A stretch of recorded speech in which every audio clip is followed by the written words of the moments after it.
Fogg did all he could to milk the content. Welcome back to Fogg Entertainment. It's Sons of Anarchy, Season 5, Episode 4, Stolen Huffy. Some could argue it's even sadder than the episode before, but I can definitely argue this. It's all on Opie. It's a go for Opie this episode. It's pretty much based around his funeral. I'm not going to complain too much about that, but I think the rest of the plot, bar the funeral, was pretty mediocre. I'm going to come out and say that. I'm not afraid to say that. Well, that's very good of you. But yeah, I mean, this episode probably focused more on Opie more than it ever did when he was alive, which is kind of weird. It's kind of weird. But you know what? Maybe that sums up the tragedy of death. I think it's good, though, because I think you need a send-off. You don't want to just die and then you're forgotten about. Because I think that kind of happened with Kozik. And I'm not saying that Kozik is on the same level as a character, or that Kozik had the same sort of connections and love in the club as Opie did. But, I mean, when Opie dies, when Kozik dies, he kind of does just disappear, and that's really it. They get the odd wee mention about, any family, and that's it, really. No family. Half-Sack was a prospect, and you felt like his death. Opie and Half-Sack are the only two that got funerals. Everyone else was done, dead. Well, I can maybe understand why some people didn't get funerals, but... Nomads, Clay. Point being, alright, I just think that, I think this made Opie stand out, and it made Opie feel special. It did. It absolutely did. But we have to get to three facts that are equally as special. Maybe not as Opie, but special in their own right. Final appearance of Opie is fact numero uno. Fact number 2, first appearance of Lupe. And fact number 3 is first appearance of Fiasco, who are Nero's banger buddies. So there you go. Great wee guys here. I don't mind Nero's crew, the Bizlats. What do you think of them as being a wee minor affiliation to... I like them. Minor affiliation to Sam Crow. But we kick off this episode. Jax's wee photograph of two kids on bikes. Why is he keeping that in his wee pocket? I don't know. Right, he's keeping it in his cut. But they drive past these two kids on bikes. Obviously... Reminded him, symbolic of him and Hope. I wonder if Tig drove past him. I wonder if Jack's thinking about that. My wee dog leash here is about to get even tighter. It could potentially be getting that way. But big Nero, he gets out, he busts out of jail because, of course, last episode, it ended with that raid. And Gemma manages to go out here, throws a wee bit of shade towards Carla. He's like, maybe they realised I'm not a whore. Everyone in there's a whore, but can Gemma really come out with that line? She's not the biggest whore in the room, but, if you're... Whore's a whore at the end of the day. To be a whore, do you need to be charging money? No, I don't think, no, of course you don't need to be but at the end of the day. No? No, I don't think so. Well, hold on, no, I don't know, it's a tough line to draw. I'd say you do, to be honest. To be charging money? Yes. That's the kind of gimmick, is it no? No, it's the kind of gimmick, but... Would Gemma not be more of a slut? It's the same sort of word, isn't it? Is it really? Well, my vocabulary is. Well, that's I know, but someone could sleep around with 400 people, but then there could be someone that sells content to OnlyFans. They've only slept with one person. Who's worse? The numbers don't lie. Who would be worse? Let's get off your high horse here, right? Oh, I'm not. I can't ride a bike, folks, let alone a horse. OnlyFans is a dirty business, and I'm not. It's dirty. I want to sell guns. I agree with Clay. Well, I don't really agree with the selling guns part, but I think Clay was spot on. Do you agree with his views of Big Joe Biden? Well, I definitely don't agree with that, but it's weird. Clay, he's like, I don't like the porn. It's dirty, but he'd happily walk in and get his dick sucked. So it was a bit weird. Anyway. Let's move on. Yep, Nero, he gets out, as we said. Gemma got busted out, but who by? None less than Wendy. And she calls Gemma out in this, your wee power play car. It didn't work. And, you mustn't be having many friends left if I'm your go-to contact number. What do you make of Wendy in these seasons? She's kind of, not hanging around like a bad smell, but... She's just kind of there, isn't she? She's mellowed out a lot. She's not the person that we seen back in the day. I wonder, why they decided to bring her back after so long. Was that always the original plan? No, I don't think... I think it's just the way...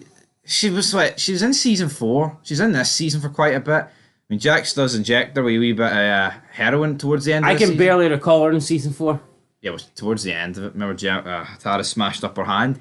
But I think Wendy wasn't really needed in this show until maybe the last 2 seasons when Tara and Gemma are properly button heads going into season 6. Then obviously after it, when there's not many women to look after the kids, so to speak, what is going down. But Opie's body is being delivered later. Unser Then talking, he's like, what happened to Ope? Clay's like, he never made it out of county. And that was after the big sit down around the table. We were wondering, how's this going to go down? I think that's hit Clay pretty bad. His face just kind of dropped. His O2 levels near fucking went through the roof. His head lowered. But we had, his head lowered. Like that night in 2016. his arse went as well.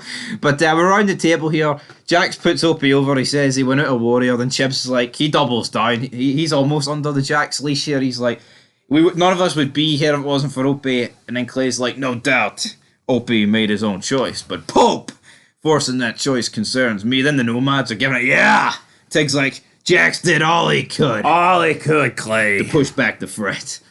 I mean, I like this. This is good acting, though, because it's almost like the characters having to act. But it comes across as cringe, if you know what I mean. It's a bit shitebaggy for Tig, though, isn't it? No, but it's like acting within acting. Do you see where I'm coming from? Aye. And that's why it almost comes across as cringe in my eyes. But yeah, no, it is shite for Tig. It's like, anyone could see through this. But at this point, the Nomads and Clay, they're pretty adamant that they do not want to be pushing up to Pope. But Jax puts on the table that we don't know who we're dealing with here. The guy could kill us with a phone call as easily as a bullet, as Bobby put it. And then they float through the deal where they're going to have to give up 50 G's to Pope. Wasn't much of a float, though. Everyone just stuck their hands up and that was kind of it. I'm still kind of mad that Opie was the person that had to pay the price when he'd fuck all to do with the whole shootout on the Niners. Like, he wasn't even there. No. I mean, whatever. 50 G's. Well, he shot Clay that put that lie in motion, so... True. But Clay killed Pine. Oh, hold on. I think he's entitled to shoot Clay after everything that went down. It's crazy, though, how it spiraled out of control. Clay's the one that put the lie in motion. I mean, Clay could have been like, Opie shot me because I killed Piney.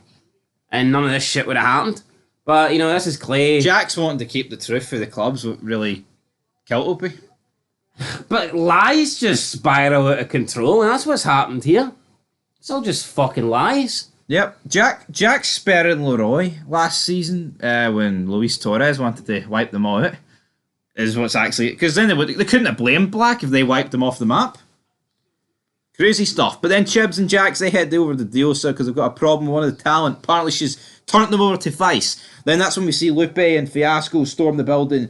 Yeah, Lupe's weird, right? Fiasco looks quite normal, but Lupe... We want a toot and a fall. No, but that bit's not even... Well, that is weird, but it's like... It's his demeanour. He comes in, his fucking, like, neck's lower than the top bit of his, like, head. It's like, what's going on? It looks like someone... His chin's at his toes. It looks like someone's hit with a mallet or something on the top of the head. And it's Tom and Jerry style. It's just, like, crunched his neck then he comes in. Like a wee small man dwarf syndrome. I like Nero, but I don't like the fact he went behind his crew's back here. Why didn't he just fucking simply tell him, here, I don't want her dead? His arse went, and he gets the biker buddies to go and do it for them. Maybe he doesn't think he's got much pull anymore. Well, you're either in or you're out, Nero. You can't have it both ways.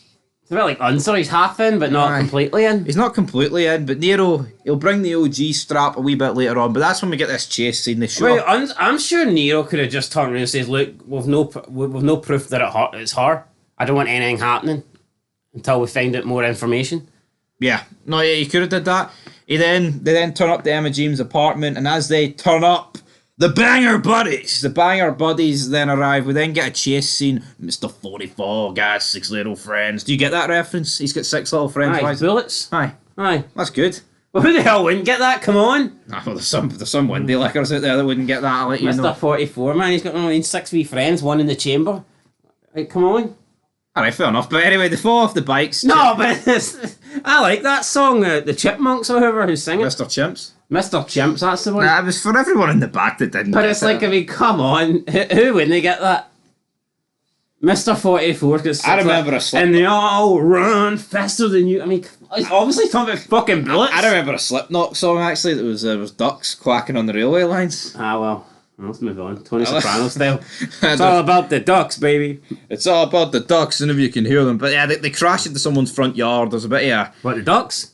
The ducks. No, Jax and co. Chibs, he gets up, he's like, there's no point us killing each other with some piece of gash. And she kind of just looks at Chibs, and then, like, we want a thumb and a digit to prove it. And we're a tiny day. And then he slaps Emma Jean. They walk away. They spit on, like, Jax's shoes. It's like, what the fuck these guys think they are? I don't think... No, I didn't do that. Wait a minute, what didn't do it? They didn't spit on Jax's shoes. Well, they spat near him. They spat in his vicinity.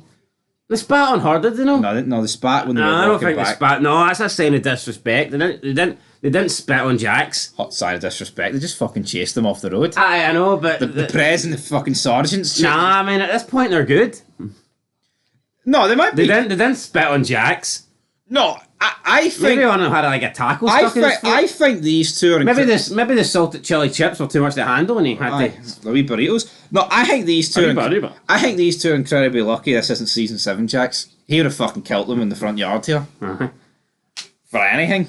Especially, I mean, even season 5, all the hurt Jax is going through and the pain. Could just be a respect thing for Nero at this point. Yeah, no, it could be. They drive back to tell her Morrow. Or you know what, maybe it's not really sunk in, because I think the moment where Jax turns into a badass is when he slams the... Well, we'll talk more about that at the end. Like, we'll talk more about that when he slams the hair store. Aye. And he just looks in at Opie and he's like, that's it, I'm going to kill every cunt from now on. I'm going to kill everybody, brother. My kill count's going to go like fucking Emma Jean's body count through the roof. But anyway, let's talk about TM. Well, maybe Emma Jean only sells content online and she just sleeps with the one guy. That could be it. Aye, dead fucking on. Dead on, brother. Right, anyway, let's talk about TM, because I've said that about 20 fucking times now, but yeah, it's revealed that Carla was the one that put this in motion. Do you not think TM's losing its appeal? Remember back in the day, if you phoned TM, Half-Sack might have answered it, or Penny would have answered it. All these war crimes on the fucking hotline. Opie would have answered it. See now, I mean, you're phoning Taylor Morrow, and you might get feel in. Or hey, feel in here. What do you want to order? You want a spring roll? Fried rice? Oh, salt and chili chips? I mean, come on. Or answering it. Answering it. But what about Carla here? Was this a dodgy decision by her? What, attacking Gemma? No, not this bit. Fuck off. Come on, reel it in. No, we're a wee bit before that. Sending the Bizlats after those two. Then Jax labels it as a decision Gemma would do. Would Gemma really send 2 sons after 2 mines? Is what I can kind of compare it to. As much as Gemma is manipulative, I don't think she would send. I don't think she would send the sons into that sort of danger. No, and I don't think because she's always sort of been against that stuff. Like she's always wanted them to be careful.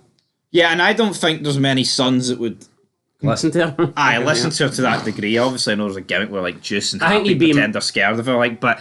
Like, if she tells Phelan to do, he's going to do it. Filthy Phil, I can see that. Like, she's not going to tell. If she tells Happy, go and take out those, go take out those Mayas. Happy, like, nah, I'm not doing that without Clay's permission. Aye. We need a club vote. I sit on Clay's lap, not yours, buddy. You know, so. Like, I'm not saying that at times they haven't been errand boys for Gemma and they wouldn't do things for her, but I think them actually going and. Like, you know, doing something that could start a war. I don't think they're going to do that just because Gemma told them. Absolutely not. They then bring Opie's body in. The casket is unveiled. He's got the big scar across his head. He's looking quite buff in his dead days, ain't he, here? He's got a lot of stuff. Well, Skinner did say he was looking pretty good. He's looking pretty good, buddy. Lila's not looking pretty good. The door's closed. Jax is like, if you're struggling with anything, everyone out there's your family. Then proceeds to point to a bunch of jobbers. I don't have any family. And he goes, let me show you something. And he pokes down the curtains and he's like, or the blinds. And he's like, you see that out there? And then the camera pans to it and it's literally just a bunch of bum mechanics and crow eaters that we've never seen before. I think there might have been, was it Juice? I think we might have seen Juice hanging about. And he goes, that out there is your family. Clay walked in. And Jack's like, see the guy that's killed the grandfather and the mother of those kids? I pretty much got the father killed. If you need anything, go and ask him. And he's like, if you need anything, you ask any of them. And if they say no, they've got me to deal with. So, but let's say Lila is struggling for money here. She can't get booked. Maybe she sucked every fucking dick in, where are they, North Carolina? California, right? North Carolina, what? Fucking... Woo! Ric Flair, baby. So maybe she sucked every dick in California. She can't make any more money, but the rent's needing paid. And she goes to Happy. Hey, Happy, can you give me $2,000 until the end of the month? And Happy's like, sorry, Lila, my mum's meds. They cost a lot of money. Is she going to go and report that to Jax? And then Jax is going to sort out Happy and make him saddy? Because it's Jax HRMRIC? The tax company? It could be. Yeah. I know it's a wee bit, and I know he called his dog Opie Happy, but it's like, I think Jack's the only guy she's going to go to. I know, but like, what's Jax gonna do? Is he going to whip out the treasury? Is he going to get Let's Bobby say to Lila goes to fucking. Greg the Peg? It's like, here, Greggy, Peggy, give me $50, and he says no. Is Jax gonna kick him out the club? What if he's a made guy? Can't touch him. Is Jax gonna take his fucking other leg? I mean, we never leg to stand on. Anyway, I get what Jax was going for here, but see, at the end of the day, it's alright saying, oh, that's your family. But is it really? We've heard Gemma say the club's the family, it keeps the glue together. But see, when times are tough, who's really stepping up? Yeah, I get it. Gemma did offer to pay for groceries back in season 1 for Donna. Once. No, but see, at this point of the show, I mean, at least with the original members, you could spin it. They are. What the fuck are the nomads to these people? Lila's probably never seen them before. Who are those guys? Fuck, yo, 4 episodes time, the guy that would help he'd fucking shoot you in the leg. You know what I mean? Like, fucking Lila needs some $20 for groceries, and she goes to Phelan, and he hands her a fucking, here's a 2-1. What's this? I mean, like, what the hell? What's or this? Yang or Yang or Whatever. Chinese money? Yang, let's move on. Yin Yang, let's move on. Nero gives Jax his wee up-to-date business schedule here. He essentially says... 1.3 million, then I'm going to buy my uncle's farm. Jax comes up with a great idea of, well, how about you try this on for size? We think he's going to whip out a betting accumulator, but then he whips out essentially all the old Cara girls' contracts. He's like, they need a booker. But no, I don't get, right? He whips out all the girls. Nero's lost his place. So Nero has lost his location. He can't do it. He's pretty much lost a lot of money. He's in a shit situation. Jax has the location. Jax has the girls. Jax basically says all my girls take a lot more money than yours. That's what he say. I mean, Nero says his take about maybe 300 a booking. And Jax is $5,000. Jax says some of his take up to 5 Gs. And I don't know, I've seen Nero's and I've seen Jax's, and I would actually argue that Nero's look like they could take more money. But anyway, besides the point, it's like, why does Jax really fucking need Nero at this point? If Jax is bringing the girls that get more money, and if Jax is bringing the location, and Jax is getting the starting funds as well. Jax is starting it up. It's like, what the fuck does Jax need this guy? Now, could you argue it's just Jax wants Nero to basically run it? Yeah, that's and it. Jax is going to be like a silent partner. And he thinks it's kind of his fault. And he feels maybe guilt for Nero getting shut down. I mean, possibly. But it just, I mean, it seems like Jax is in this to make a shitload of money, whereas Nero's more in it just to try and have an end game and be supportive and help these women earn. I mean, I don't think Nero's women are only making 300 because they're fucking overweight or ugly or anything like that. It just seems to be more that Nero is... He lets them keep more money as well. Yeah, maybe Jax is just fucking hoovering the money off them. Like Nero, Nero has like I can't remember the percentage, but he's talking about how he takes a small split. Yeah. It seems like Jax would be like, right, Jax won't take a small split. I'm all about the money. Anyway, when we have a 2-on-1 handicap match up next, as we have Gemma and Tara taking on Carla. Well, another thing though, wouldn't see if you're sleeping around, does that not devalue the amount of money that you're worth? I mean, Jax can say... Well, I don't know if they've got it written on a scoreboard. What's her name? What's it? Ima, right? Like, let's say she's the one that Jax claims can take $5,000.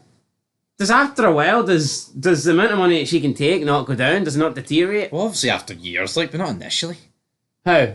Well, I don't fucking know. I don't write the book. I think it would. Well, Bobby's writing the book, alright? Bobby's going to rig those numbers to fruition. So let's move on to the 2-on-1 handicap match. Let's talk about it. Let's talk about it then. Let's talk about it. Right, so who won in your eyes? Well, I mean, obviously, Carla's been... No, but would Carla have beat Gemma up? Or was Gemma waiting for the tag here? It looks like it. I think she would have. Probably kill her. Tamina Snooker. I think this is a bit unfair on Carla here. Yeah. Yeah, she might have set up that thing, but I think it's poor for Tara. I mean, fucking Opie's lying there dead. It made it all about her. And she's too busy, attacking Carter. Yeah, it's like she wasn't even there for the funeral. Same with Gemma. Like, what's she, you know what I mean? Like, too busy fighting over Carla. It's like... I'm surprised Nero wasn't twisting the knife. That old bitch nearly got your man killed today. Old bitch, probably the same age as you. But it's like, why... Nero doesn't even seem bothered about this in the future episodes. They've near killed his sister, half sister. Well, he did seem bored when he took her away here. I know, but it wasn't like a. He kind of looked at Gemma and was like, fuck you. Although that was part of the business arrangement. Nero's like, you know, Jax, I can't have any of that heat that your club brings. And Jax was like, well, I can't have any of the heat that my mother brings. Not really a fair trade, but... Is he doing this, though, just like because he sees how it's wrong on Clay and how he doesn't want to repeat the past with JT? It could be, but well, I think that's what it is. But again, it's like, sure, that would twist the knife into Clay a wee bit more. Yeah, I'm Jackson. surprised that Jax... I think that proves that Jax has fucking morals. True, but I also think it's just he thinks his mother's bad for business. Yeah, it's probably a mixture of all He those. believes that Gemma's a toxic person. It's a mixture of all those components, but let's move on to the funeral. Jax is on Well, the... you can blame Gemma for fucking Nero's business shutting down in the first place. Well, oh, I mean, absolutely. she played a big part in that, so it's like... Yeah, fair's fair. Gemma's been cut. Will Nero stay away? Jimmy Smits, we'll have to wait and see. Maybe have a rap battle with Jax on the roof, like he does with Dexter. But Jax is on the roof solo. What's Jax's endgame? What do you mean? Well, Nero's like, you know, I need to get this amount of money. I'm going to buy my uncle's land. And Jax is like, I got an endgame too. You see, that's my best friend. Go legit. Yeah, but Jax talks a good game. He's not got a number. Look at Nero. Well, he does come up with a number soon. Nero had a number. Walter White had a number. Well, Jax has a number soon. Give me a break. Well, I need a number right now. He does have a number. I'm pretty sure he says to him, like, next season, I'm out when you're out, sort of thing. Alright, so what if Nero makes 1.3 million and then Jax checks his bank account and he's got like $17 on it? He's fucked. I don't know. You tell me. Yeah. Anyway, let's move on to the funeral. Jax is on the roof. He's reading a wee bit of JT's manuscript, I believe. Bobby calls him down. It's time, brother. What do you mean it's time? Jax is the fucking press. You not call when it's time? I will not be forgotten. Who are these one-nighter members? I will not let my future go on. Was a one-nine member?